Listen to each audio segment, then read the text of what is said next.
A su funeral asistieron 500 personas. Enterraron su ataúd en la tierra. Su familia guardó luto, pero María Santos estaba allí parada, viva, en esa misma ceremonia fúnebre. Nadie la reconoció, porque 3 años antes habían encontrado los restos de su avión, las alas destrozadas, el motor completamente quemado, la cabina aplastada, pero el cuerpo de María nunca fue encontrado. Ahora van a entender por qué nunca lo encontraron. Porque lo que encontraron en ese desierto de Nevada no era realmente su avión, era una réplica perfecta, plantada estratégicamente, con fragmentos de ADN sintético y piezas de metal envejecidas artificialmente. El verdadero avión de María estaba a 2000 millas de distancia, estacionado en una base militar que oficialmente no existía en ningún mapa. Pero hay algo aún más perturbador. En los archivos clasificados del Pentágono existe una carpeta marcada como Operación Lázaro que contiene los nombres de 47 mujeres militares que oficialmente murieron en servicio, pero que en realidad fueron reclutadas para misiones tan peligrosas que sus propias identidades tuvieron que ser borradas para siempre. María Santos era la número 23 en esa lista, y lo más escalofriante de todo es que cada una de estas mujeres tuvo que asistir a su propio funeral, ver a sus familias llorar por ellas, escuchar los discursos sobre sus sacrificios heroicos, mientras ellas permanecían ocultas entre la multitud, sabiendo que nunca podrían revelar la verdad, nunca podrían abrazar a sus madres otra vez, nunca podrían decirle a sus hijos que todavía estaban vivas. La historia que están a punto de escuchar no es solo sobre una mujer que fingió su muerte, es sobre una decisión que cambió el curso de una guerra secreta que se libra en las sombras, donde las victorias nunca se celebran y los héroes nunca reciben reconocimiento. Es sobre el precio más alto que alguien puede pagar por su país, renunciar a su propia existencia. Porque cuando María Santos desapareció de su vida anterior, no solo dejó atrás a su familia y amigos, dejó atrás una operación de narcotráfico que había infiltrado los niveles más altos del gobierno mexicano, una red de corrupción que se extendía hasta las oficinas del Pentágono, y un cartel que había jurado matarla a ella y a todos los que amaba. María Elena Santos Vega había nacido en Guadalajara en 1985, hija de un mecánico de aviones y una maestra de escuela. Desde niña había soñado con volar, pasando tardes enteras en el pequeño aeropuerto donde trabajaba su padre, observando los aviones despegar hacia cielos que parecían infinitos. Su padre Joaquín Santos había servido brevemente en la Fuerza Aérea Mexicana antes de dedicarse a la mecánica civil, y fue él quien le enseñó los primeros principios de la aviación. «Mija», le decía mientras revisaban el motor de una Cessna, «un avión es como una persona. Tiene alma, tiene personalidad, y si sabes escucharlo te dirá exactamente lo que necesita». Esas palabras permanecieron con María durante toda su formación. Cuando cumplió 18 años, había ahorrado suficiente dinero trabajando en el taller de su padre para pagar las primeras lecciones de vuelo. Su instructor, el capitán Roberto Mendoza, un expiloto militar con más de 20 años de experiencia, reconoció inmediatamente su talento natural. «Esta chica tiene algo especial», le confió a Joaquín después de la 5ª lección. «Vuela como si hubiera nacido con alas». María obtuvo su licencia de piloto privado a los 19 años, su licencia comercial a los 21 y su certificación de vuelo por instrumentos a los 22. Pero sus ambiciones iban mucho más allá de volar turistas por la costa o transportar carga comercial. Quería servir a su país, quería hacer una diferencia real en el mundo. En 2008, cuando tenía 23 años, María se acercó a un reclutador de la Fuerza Aérea Mexicana con una propuesta inusual. Había estado estudiando los patrones de vuelo utilizados por los narcotraficantes en su región y había desarrollado un sistema para predecir sus rutas basándose en factores meteorológicos, horarios de patrullaje militar y actividad en las pistas de aterrizaje clandestinas. «Señor», le dijo al coronel Patricia Herrera durante su primera entrevista, «puedo ayudarles a interceptar estos vuelos, pero necesito entrenarme como piloto militar». El coronel Herrera quedó impresionada no solo por la investigación de María, sino por su determinación y su conocimiento técnico avanzado. Sin embargo, el programa de entrenamiento para pilotos de combate de la Fuerza Aérea Mexicana había sido tradicionalmente dominado por hombres, y la integración de mujeres enfrentaba resistencia significativa. «Santos», le dijo Herrera, «si te aceptamos en este programa, vas a enfrentar desafíos que van más allá de aprender a volar jets militares. Vas a tener que demostrar que eres mejor que cualquier hombre en esa base». María aceptó el desafío sin dudarlo.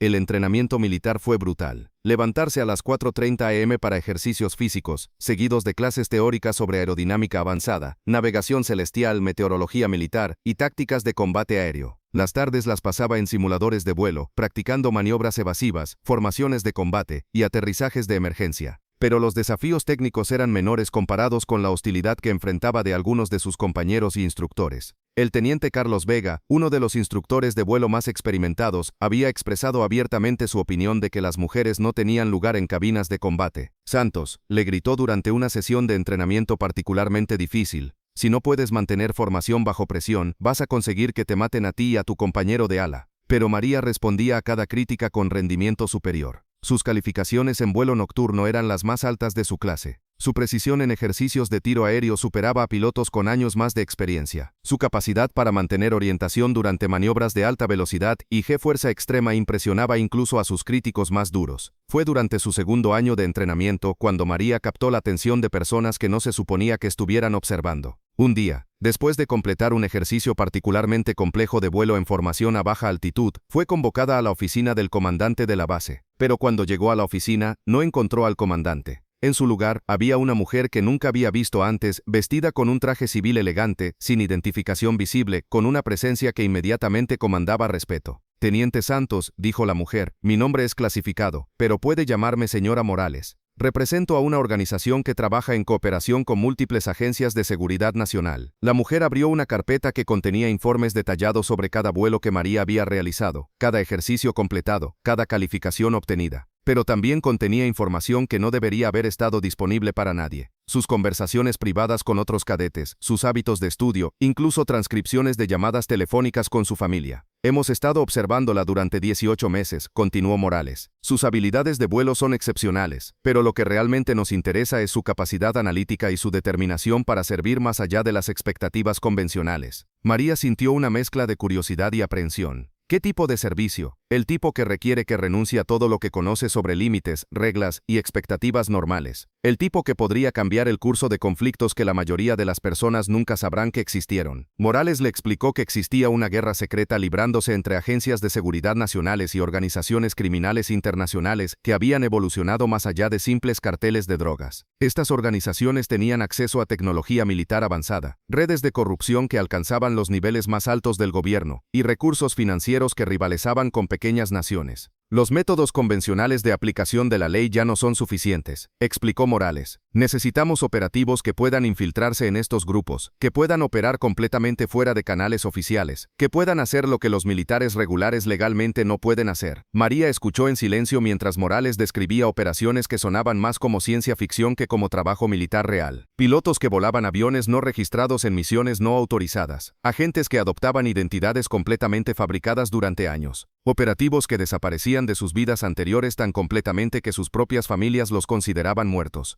Si acepta esta asignación, dijo Morales, su entrenamiento militar actual será solo el comienzo. Será enviada a instalaciones que no aparecen en mapas, será entrenada por instructores cuyos nombres han sido borrados de todos los registros, y aprenderá habilidades que oficialmente no existen. María preguntó sobre los riesgos, sobre las implicaciones para su familia, sobre la posibilidad de regresar algún día a una vida normal. «Teniente Santos», respondió Morales con una seriedad que hizo que la temperatura de la habitación pareciera bajar varios grados. «Las personas que aceptan este trabajo generalmente no tienen vidas normales a las cuales regresar. Esa es precisamente la razón por la que son efectivas». María pidió tiempo para considerar la oferta. Esa noche, caminó por la base militar bajo un cielo lleno de estrellas, reflexionando sobre las palabras de Morales. Pensó en su padre, quien había sacrificado su carrera militar para criar una familia. Pensó en su madre, quien había trabajado extraturnos durante años para ayudar a pagar su entrenamiento de vuelo. Pensó en los sueños que había tenido desde niña de servir a su país de maneras que realmente importaran. 3 días después, María regresó a la oficina y le dijo a Morales que aceptaba. Lo que siguió fueron 2 años de entrenamiento que redefinieron completamente su comprensión de lo que era posible para un ser humano lograr. Fue enviada a una instalación en el desierto de Arizona que oficialmente era listada como un centro de pruebas de equipos agriculturales, pero que en realidad era uno de los complejos de entrenamiento militar más avanzados del mundo. Allí aprendió a volar más de 20 tipos diferentes de aeronaves, desde helicópteros ultraligeros hasta jets de combate modificados que no existían en catálogos militares públicos. Aprendió técnicas de vuelo que permitían evitar detección por radar, métodos para realizar aterrizajes en terrenos imposibles y maniobras evasivas que podían funcionar contra sistemas de misiles de última generación. Pero el entrenamiento de vuelo era solo una parte del programa. También estudió idiomas, completando cursos intensivos en inglés, portugués y árabe. Aprendió técnicas de infiltración, métodos para adoptar y mantener identidades falsas, y habilidades de supervivencia que funcionaban en entornos urbanos y rurales. Los instructores en la instalación eran veteranos de operaciones militares que oficialmente nunca habían ocurrido. El comandante Jensen había dirigido misiones aéreas en conflictos que no aparecían en libros de historia. La sargento Williams había pasado 5 años viviendo bajo identidad falsa infiltrando redes terroristas internacionales. «Santos», le dijo Jensen durante una sesión de entrenamiento particularmente intensa, «el objetivo de este programa no es convertirte en una mejor piloto militar. Es convertirte en alguien que puede hacer trabajo militar usando métodos que las fuerzas regulares no pueden emplear. Después de completar el entrenamiento básico, María fue asignada a su primera operación real. Se trataba de una red de tráfico de armas que operaba entre México y varios países de Centroamérica, utilizando aviones pequeños para transportar armamento militar avanzado a grupos que los gobiernos oficiales no podían reconocer públicamente como amenazas. Su misión era infiltrarse en esta red, obtener información sobre sus rutas de suministro y liderazgo, y proporcionar inteligencia que permitiera interrumpir sus operaciones sin crear incidentes diplomáticos internacionales. Para esta misión, María adoptó la identidad de Ana Delgado, una piloto freelance con antecedentes penales menores y una reputación de estar dispuesta a transportar cargas sin hacer preguntas. Pasó 6 meses desarrollando esta identidad, creando un historial de vuelos pequeños, estableciendo contactos en la comunidad de aviación civil y construyendo una reputación que la haría atractiva para reclutamiento criminal. La infiltración fue exitosa. Durante 8 meses María voló docenas de misiones para la red criminal, transportando todo desde armas pequeñas hasta sistemas de comunicación militar avanzado. Con cada vuelo, recopilaba información sobre ubicaciones de almacenes, identidades de líderes de la organización y detalles sobre operaciones futuras. Pero a medida que se profundizaba en la red, María descubrió que la operación era mucho más extensa y sofisticada de lo que sus superiores habían anticipado. La organización tenía conexiones directas con funcionarios gubernamentales de alto nivel, contratos con empresas de defensa legítimas y acceso a tecnología que teóricamente estaba restringida a fuerzas militares nacionales. Más preocupante aún, María descubrió evidencia de que la organización había identificado y neutralizado a múltiples agentes de seguridad que habían intentado infiltrar sus operaciones en el pasado. Tenían fotos de agentes encubiertos, copias de comunicaciones clasificadas y lo que parecía ser información detallada sobre programas de entrenamiento militar secreto. Fue durante su 9º mes de infiltración cuando María se dio cuenta de que su propia identidad podría haber sido comprometida. Durante una reunión de rutina con otros pilotos de la organización, el líder del grupo, un hombre conocido solo como el coronel, hizo varios comentarios que sugerían conocimiento específico sobre su entrenamiento militar. Ana, le dijo el coronel después de completar una misión particularmente riesgosa, vuela usted como alguien con entrenamiento militar formal, muy impresionante. María mantuvo su compostura, pero esa noche contactó a sus supervisores usando protocolos de comunicación de emergencia. La respuesta fue inmediata: extraer de la operación inmediatamente. Pero cuando María intentó implementar su plan de salida, descubrió que la organización había estado monitoreando sus movimientos más de cerca de lo que había realizado. Su avión fue saboteado, sus rutas de escape terrestres fueron bloqueadas, y recibió un mensaje explícito de que cualquier intento de abandonar la organización resultaría en consecuencias permanentes para ella y su familia. Fue entonces cuando sus supervisores tomaron una decisión extraordinaria. Si María no podía extraerse seguramente de la operación, entonces María Santos tendría que dejar de existir completamente. El plan que desarrollaron era elegantemente simple y terriblemente complejo al mismo tiempo. María volaría una misión final que terminaría en un accidente aparente. Los restos de su avión serían encontrados junto con evidencia forense que confirmaría su muerte. Su familia recibiría notificación oficial, se celebraría un funeral, y su identidad como María Santos sería oficialmente cerrada para siempre. Pero en lugar de morir, María sería extraída durante el accidente simulado y se le proporcionaría una identidad completamente nueva que le permitiría continuar trabajando en operaciones encubiertas sin el riesgo de exposición de su identidad anterior.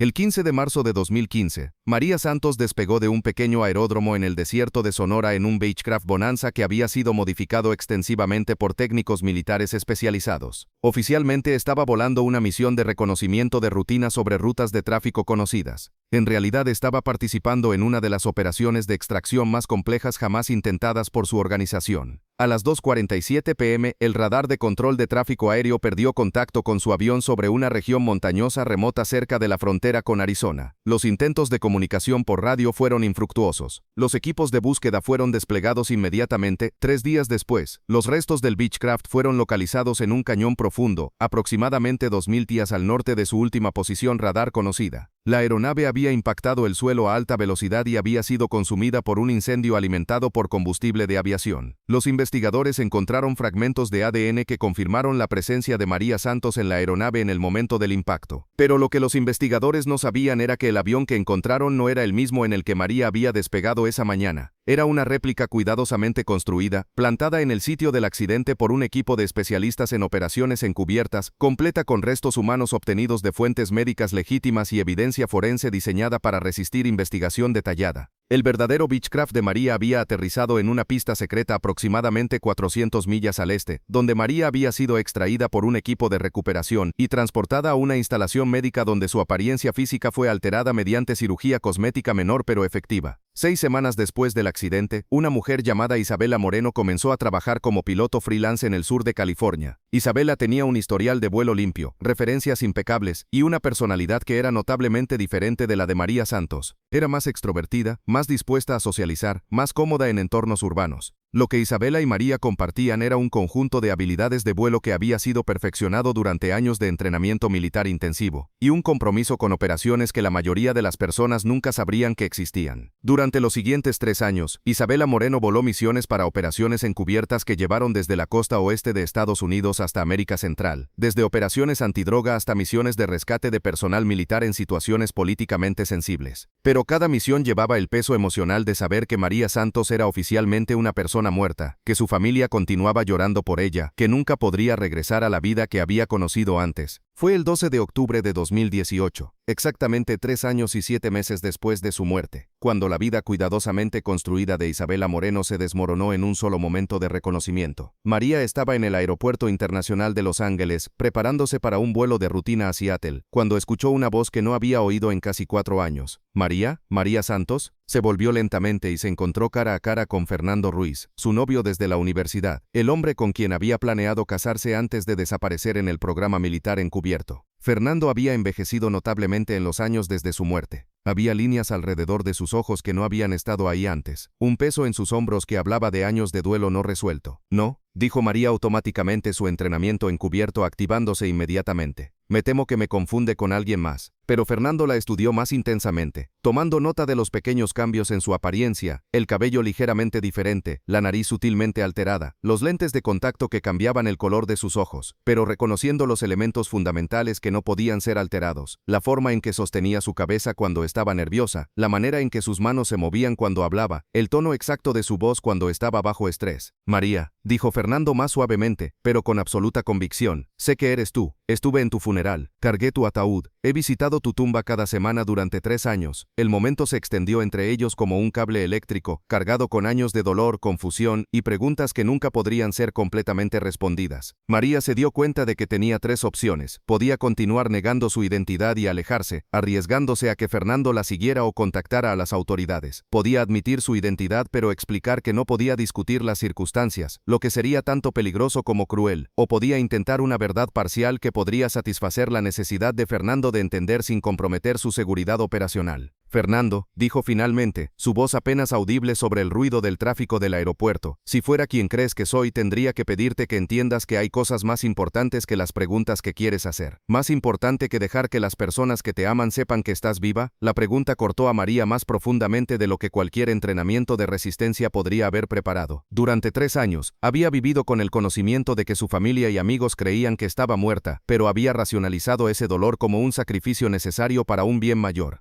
Ver ese dolor reflejado en los ojos de Fernando hizo que la racionalización se sintiera vacía. A veces, respondió María, servir a algo más grande que uno mismo requiere sacrificios que nadie debería tener que hacer. Fernando la estudió durante un largo momento. ¿Estás en peligro? ¿Está tu familia en peligro? Sí. ¿Hay algo que pueda hacer para ayudar? Olvida que me viste. No puedo hacer eso. Entonces fingir que puedes. María se dio la vuelta para alejarse, pero Fernando la llamó una vez más. María, solo necesito saber una cosa. ¿Valió la pena? Ella se detuvo pero no se volvió. Pregúntame de nuevo en 10 años. Esa noche, María contactó a sus supervisores e informó sobre el encuentro con Fernando. La respuesta fue rápida y preocupante. Ferdinand Ruiz había sido puesto bajo vigilancia discreta para asegurar que no tomara acciones que pudieran comprometer las operaciones en curso. Pero más significativamente, el incidente había llamado la atención sobre las vulnerabilidades inherentes en mantener operativos encubiertos en áreas geográficas donde podrían encontrarse con personas de sus vidas anteriores. 2 semanas después, María recibió una nueva asignación que la alejaría permanentemente de cualquier posibilidad de encuentros similares. Sería trasladada a operaciones internacionales, adoptaría una nueva identidad primaria y trabajaría exclusivamente exclusivamente en regiones donde María Santos nunca había tenido conexiones personales. La mujer que había sido María Santos, que se había convertido en Isabela Moreno, se transformó una vez más en Elena Vázquez, especialista en operaciones aéreas para misiones antiterroristas en el Medio Oriente, pero el encuentro con Fernando había cambiado algo fundamental en su perspectiva. Por primera vez desde que había aceptado entrar en el mundo de operaciones encubiertas, María comenzó a cuestionar si los sacrificios que había hecho realmente justificaban los resultados que había ayudado a lograr. Durante los siguientes 2 años, mientras Elena Vázquez volaba misiones desde bases secretas en 3 continentes diferentes, María Santos comenzó a documentar discretamente las operaciones en las que participaba, las decisiones que había observado y las consecuencias a largo plazo de las acciones encubiertas que ella y otros como ella llevaban a cabo. No era espionaje contra su propia organización, sino más bien un intento de crear un registro personal que algún día podría ayudarla a determinar si su vida había contribuido a hacer el mundo más seguro o simplemente más secreto.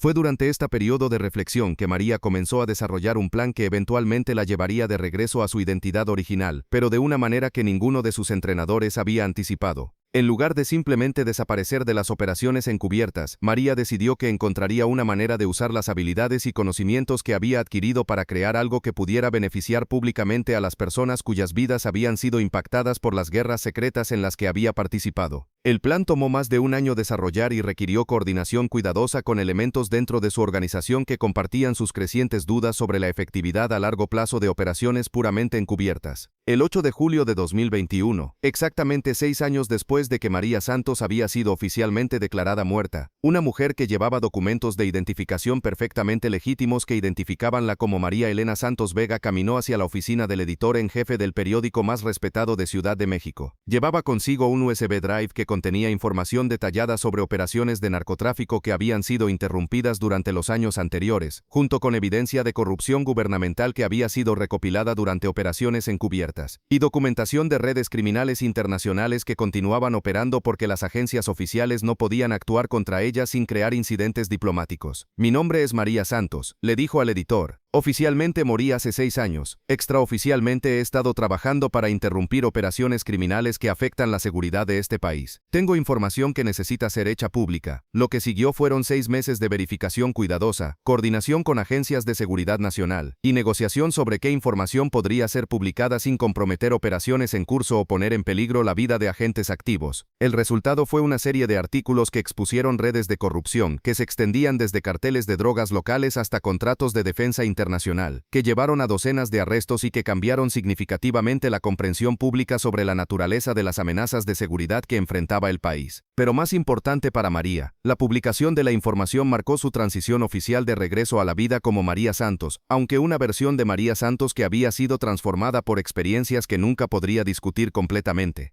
Su familia la recibió con una mezcla de alegría, confusión y preguntas que ella solo podía responder parcialmente. Su padre, ahora mayor y más frágil, simplemente la abrazó y dijo, sabía que volverías cuando fuera el momento correcto. Su madre fue menos filosófica. ¿Dónde has estado por 6 años?, demandó saber. ¿Sabes lo que hemos pasado? Sí, respondió María, y lo siento más de lo que puedo expresar. Pero no podía regresar hasta que fuera seguro para todos nosotros. Durante las primeras semanas después de su regreso oficial, María tuvo que adaptarse a aspectos de la vida civil que había olvidado completamente. Cosas simples como usar su nombre real en conversaciones casuales, responder a preguntas sobre sus actividades diarias sin inventar historias encubiertas, y socializar sin evaluar constantemente a cada persona como una potencial amenaza de seguridad. Su hermana menor, Carmen, quien tenía 16 años cuando María murió y ahora era una mujer de 22 años, luchaba particularmente con el regreso de su hermana. No entiendo, le dijo durante una cena familiar tensa. Si estabas viva todo este tiempo, ¿por qué no podías al menos decirnos? ¿Sabes cuántas noches mamá lloró? ¿Sabes que papá tuvo que tomar medicamentos para el corazón después de tu funeral? María se dio cuenta de que no existían respuestas satisfactorias para estas preguntas.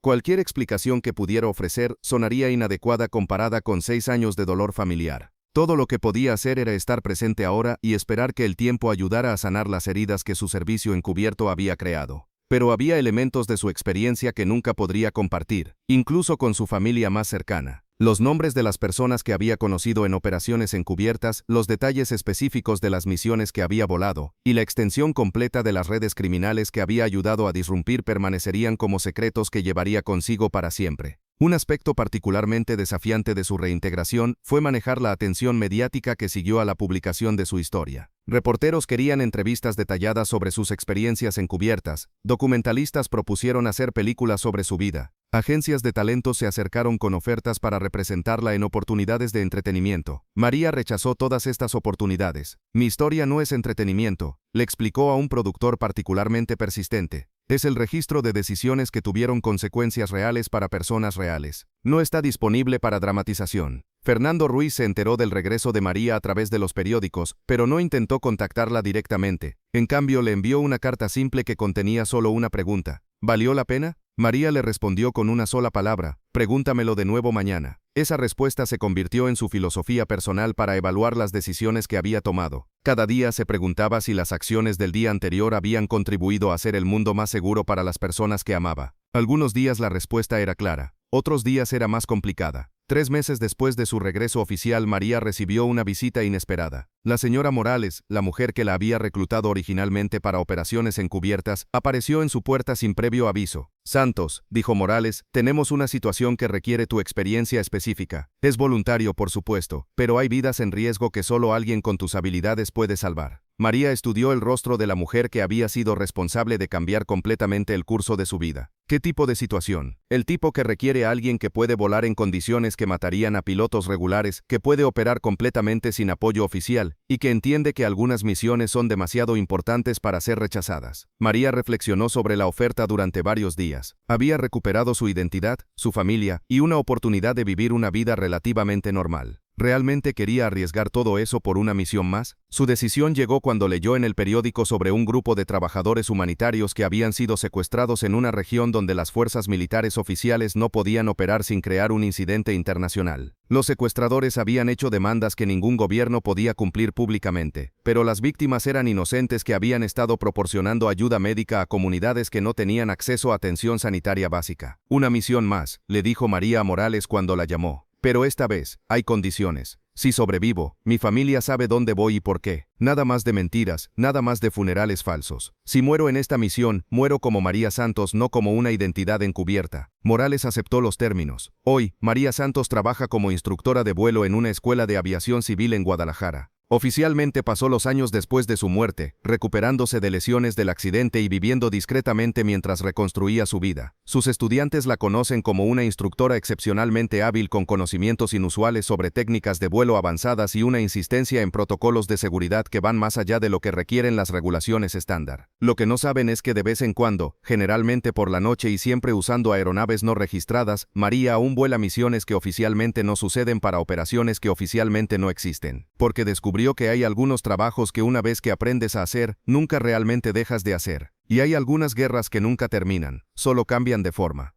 La diferencia ahora es que María Santos vuela esas misiones sabiendo exactamente quién es, por qué las vuela y cuál es el costo real del servicio que proporciona. Y cada vez que despega en una noche sin luna hacia un destino que no aparece en ningún plan de vuelo, María lleva consigo una pequeña foto de su propio funeral, un recordatorio de lo que sacrificó y por qué vale la pena proteger lo que recuperó. Porque algunas historias no terminan con finales felices, terminan con personas que aprendieron a vivir con las consecuencias de las elecciones que hicieron cuando nadie más podía hacerlas. Si esta historia te ha impactado y crees que este tipo de relatos sobre sacrificio y servicio merecen ser escuchados, déjanos saber en los comentarios desde qué parte del mundo nos estás viendo hoy. Tu apoyo nos ayuda a continuar compartiendo estas historias de valor silencioso que rara vez se cuentan pero que cambian el mundo de maneras que nunca sabremos completamente. No olvides suscribirte al canal para más historias que honran a aquellos que sirven en las sombras.